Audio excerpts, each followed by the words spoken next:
Hello, calculus students, and specifically general seekers of truth. Welcome to the video on the Lagrange error bound. Now, I've made other videos that show you how to use a Lagrange error bound and talks about what the Lagrange error bound actually is, but I've never really explained how that came about. So this is a video that explains or at least rationalizes why the Lagrange error bound is true. So let's just a quick recap. You have a Taylor series for f of x centered at x equals a. It looks like this. And we think that f of x is equal to the infinite series of the nth derivative at a, x minus a to the nth over n factorial. Many of the previous videos have touched on this, and if I expand out, it looks like that. Now, if we were to stop at some point here, so in this case 2, but if we were to take the nth degree, or the maybe n is a little bit overused here, but maybe we took like the kth degree polynomial, then we call that t sub k of x. So in other words, we can't actually evaluate a series that's infinitely long. We don't have enough time. So we stop at some polynomial of a certain degree. And whatever is left here is called the tail or the error or the remainder. I will stick with the remainder here. I will occasionally slip up and say error. Just know that those means the same thing. So r sub k of x, right? And the Lagrange error bound basically says there exists a number c between x and a such that the remainder of x is exactly equal to, or the kth remainder of x is exactly equal to the k plus 1 derivative at a times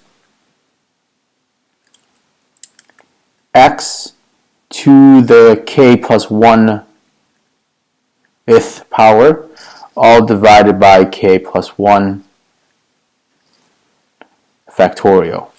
This should not be a, my mistake, this should be c.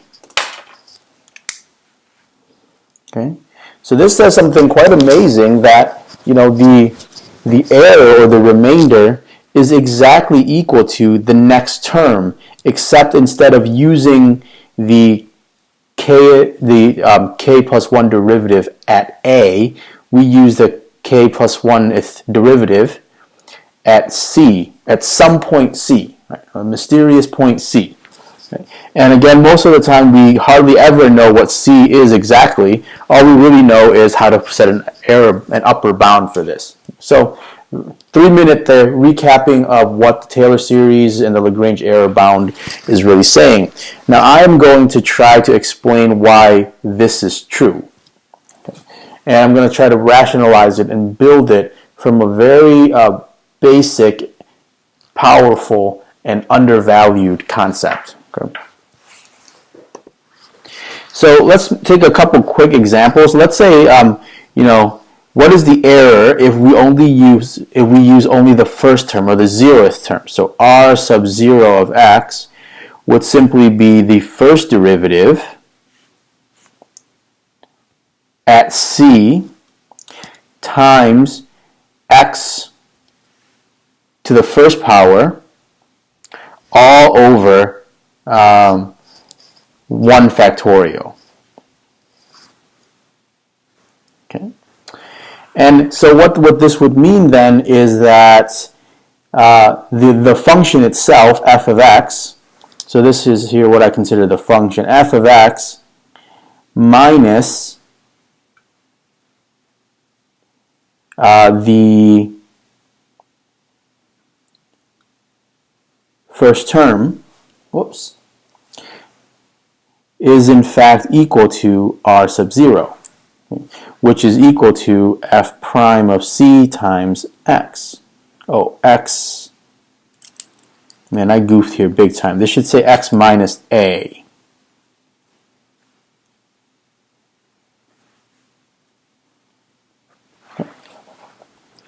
So the difference between the actual value and the estimate using only the first term in the Taylor polynomial is the derivative times x minus a. So here's another example. If we were to say that if we were to use two terms, 0 and 1, then the remainder would be the second derivative at c times x minus a to the second power over 2 factorial. So in other words, the actual answer, the exact function f of x minus the first two terms minus t sub 1, we know is equal to the remainder, but the remainder is equal to this, okay, of some mystery point c at the second derivative times x minus a over 2 squared. Okay. So, and again, we never really know what c really is. We can put an error bound, an upper bound on it, and use that as a way to determine the precision of our approximations. All right, so some examples, and now I will explain why it is the case that this is true. Okay, so this is just a couple of examples, assuming that this is true. Now I'm going to start to build this concept from a very basic idea. So I'm going to start with the wonderful and underappreciated mean value theorem, which doesn't say anything that seems too profound, but once we get that information down, it actually leads to some amazing results. We've already seen before that the mean value theorem actually leads to the fundamental theorem of calculus. Okay, go back to section 4.4 and take a look at that. Okay, but it says here that if f is differentiable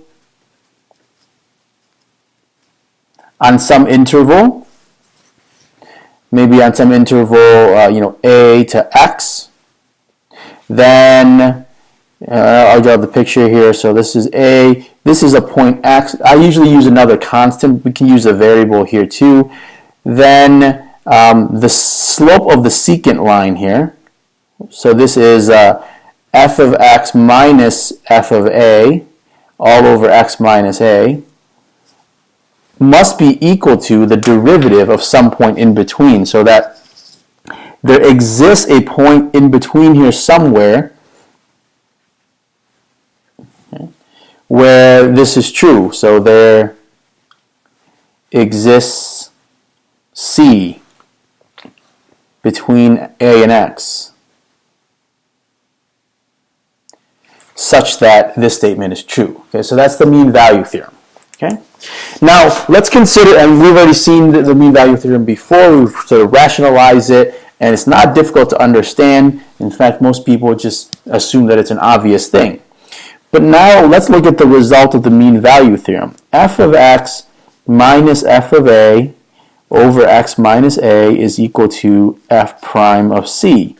And if we were to rearrange this just a little bit, we get f of x minus f of a is equal to f prime of c times x minus a.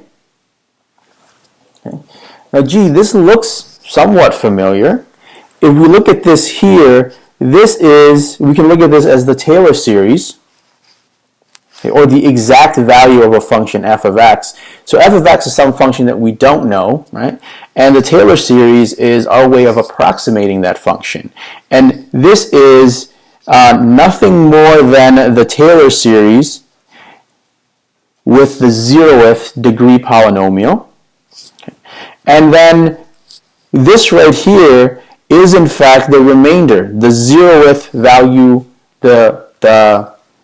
this is r sub 0, okay, the remainder of the Taylor polynomial of degree 0. Okay. So if you look at here, the first part, the very first case of finding a remainder, okay, this example here, f of x minus f of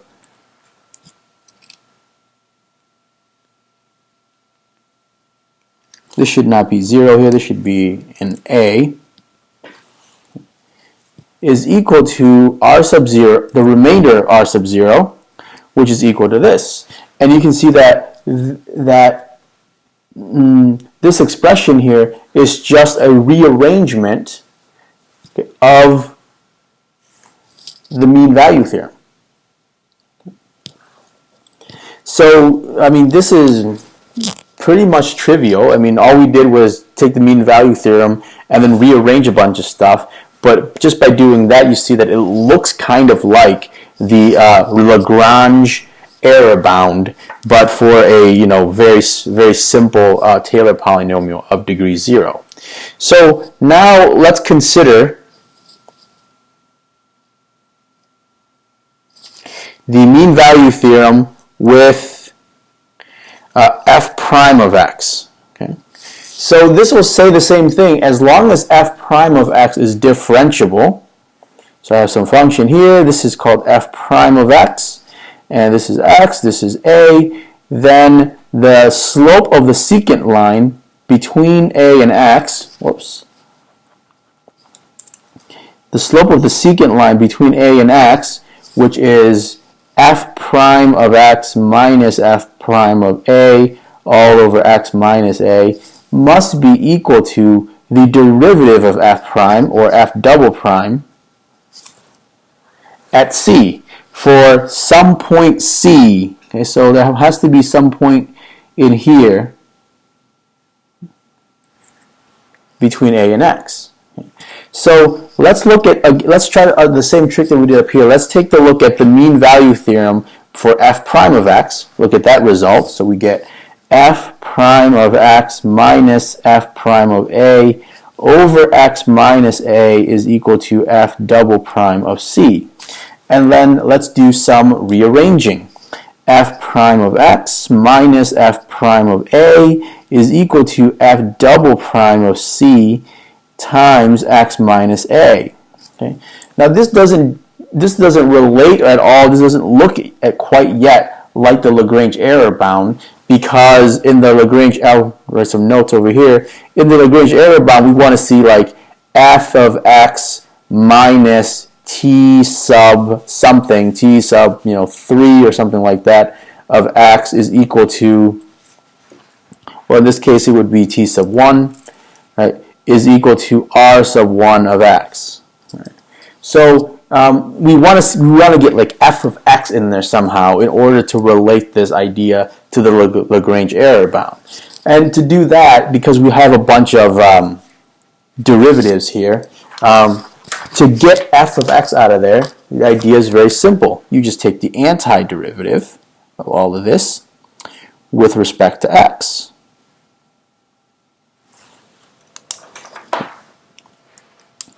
So over here, the antiderivative of f prime is just f minus, now f prime of a is a constant, so this is f prime of a times x, is equal to f double prime of c is still a constant, and then we're taking the antiderivative of this, so this is x minus a squared all over 2. Okay, so you could do this antiderivative by substitution, but it's really just this is linear right here. So, and the coefficient is 1, so there's really nothing special about it. This is in fact exactly the antiderivative. But these are indefinite integrals, so we have to add a constant to the end.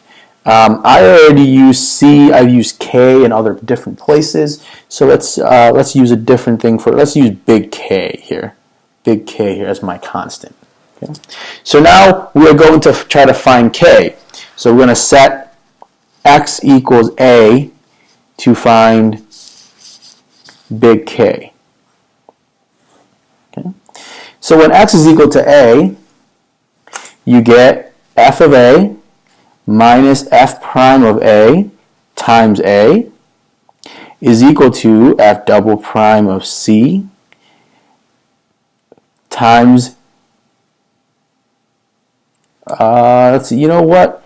I actually want k to be over on the other side. That'll make things a little bit easier. I want the constant to be over here. Both sides of these have a constant, so I can put the constant on either side. I'm going to put the constant over here just because you'll see in a minute it's a little bit easier for me to deal with. So let's see. So this is k over here. Okay. And then f double prime of c, x minus a, so I'm going to put a in here, minus a squared all over 2, and you can see that this is all going to be 0. Okay.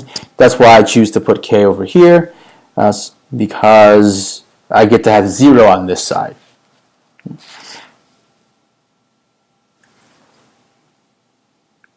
So now we get that k is equal to, and I'm just going to take all of this and shift it to the other side. So negative f prime of a times a becomes f prime of a times a minus f of a.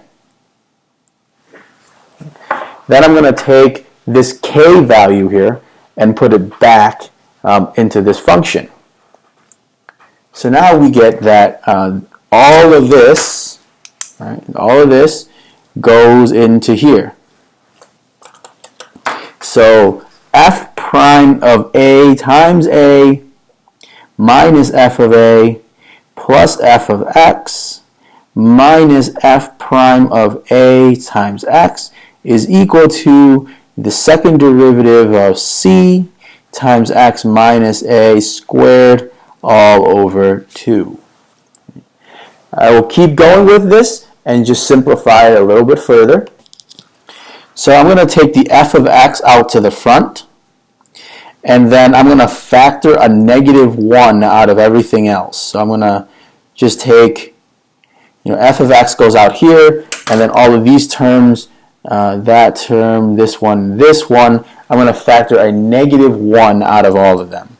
So then in here, this becomes, I'm going to start with this here. This is going to become positive f prime of a times x minus f prime of a times a plus f of a. Over on the right side, we get f double prime of c times x minus a squared all over 2. That's still there. And then if you notice, inside of the square brackets here, I have, wait a minute. This, I'm missing an a here. There's an a that should belong there. Okay, so let's see, negative f prime of a goes here, times x goes here, positive f prime of a times a becomes negative, that goes here, and then this is negative and it becomes a positive, because all I've done is taken a negative 1 and factored out all of those terms. So now, within the square brackets, I have this here that I can factor out. And I can factor out an f prime of a out of there. And what do I have left? I have x minus a. X minus a. Okay? Plus f of a. And then all the stuff here in the square brackets. F of x minus all of that, which is equals to f double prime of c times x minus a squared all over 2. Now, let's look at what this really is. This is the Taylor series. This is the Taylor polynomial of degree 1 of x. And this is the Lagrange error bound for 1.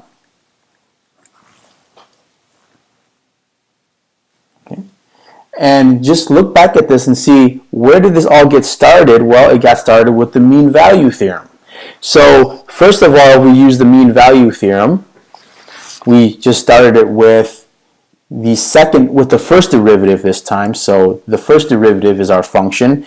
Apply the mean value theorem and you get this expression. The derivative of the first derivative at some point c is equal to the average rate of change of the first derivative between a and x.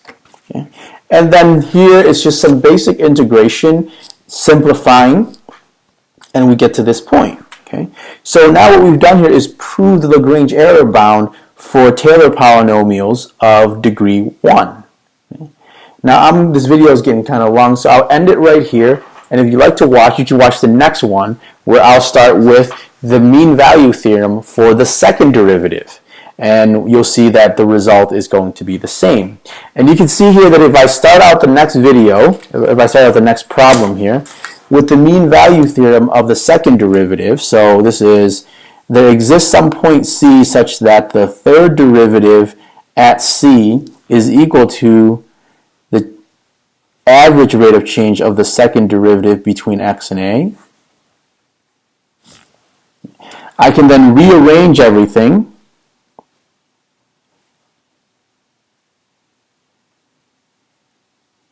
This is x, that's pretty sloppy.